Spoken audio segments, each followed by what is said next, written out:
Alright, here's what's up, and I'm hady from Milwaukee. I'm with the band Plaid, and if you guys can introduce yourself for me. I am Andy. I'm Ed from Plaid. Cool, guys.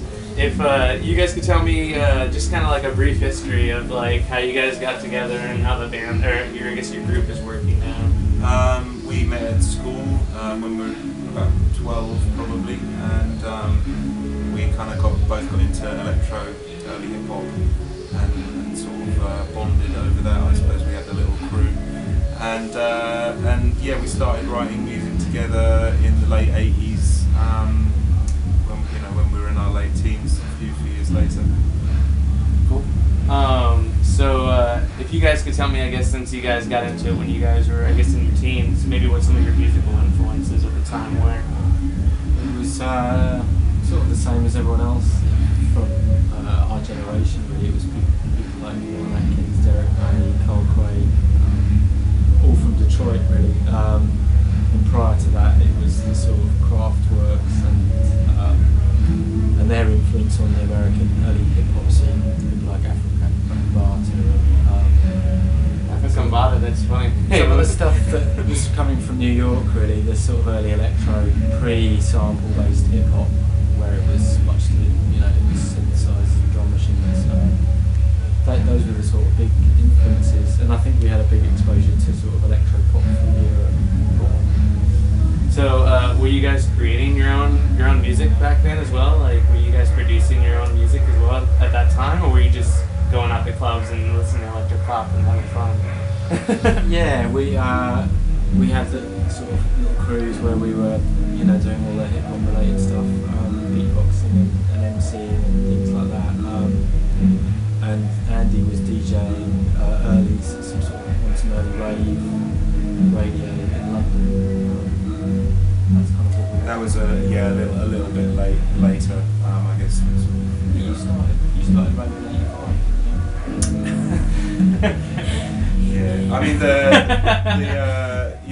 sort of hip hop thing led to other musical exposure because there was this big search for breaks and stuff like that. So that opened up the sort of music in the late '60s and early '70s. All that good shit. So. Do you guys still break? When I'm really drunk, I try to. The sort of weight ratios have changed a little bit. It doesn't quite go as smooth as it used to, but yeah, a little bit now and then. I'm trying to teach my daughter. She's 5. She's getting the floor work together now. Awesome, that's cool, man. Okay, so if you guys maybe tell me what some of your favorite instruments you use on stage, or maybe programs you use to create some of your music are, would be interesting. Well, for the live performance on this particular tour, we're using Ableton, and we have iPad controllers, TouchOS environments, and it's pretty much it's all virtual synthesis.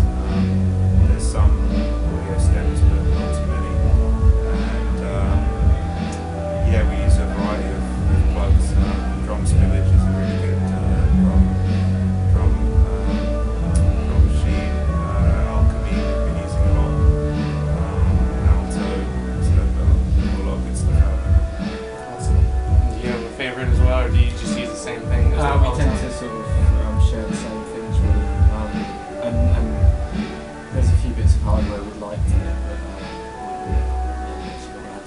but we've got a load of old analog gear at home in the shed, which gets them out every once in a while. But it's mostly public stuff. Yeah, man. I mean, it seems as though electronic music changes like monthly too. So like, I would imagine that staying up to date with the technology is probably hard. It's probably easier to learn everything you can do with the piece before you get something new, right? Yeah, well, it's part of the fun as well. It was, sort of techno lust is definitely part of the attraction of electronic music. It's what computers can do. Keeping up to date, like you say, is part of it.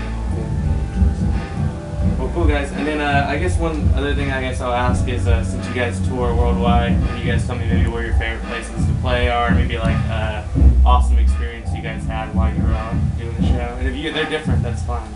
I mean, Russia, we've had some good shows in Russia on this tour.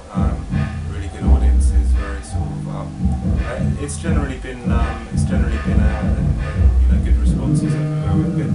But yeah, I guess it's like the further north you go, certainly in Europe, it seems the more energetic the audiences get. I guess this time around, yeah, we had a really good show in Moscow, and that was possibly the best one on the tour. Awesome. Same for you? And if we're going way back, you can go as far back as you want. We did a gig in Okinawa once, which was quite special, quite a strange place, because it's a big marine base there, so it's a strange mix of marines and locals. I've heard other bands say that too. Yeah. It's interesting. So yeah, that was one of the most memorable for sure, and a beautiful place.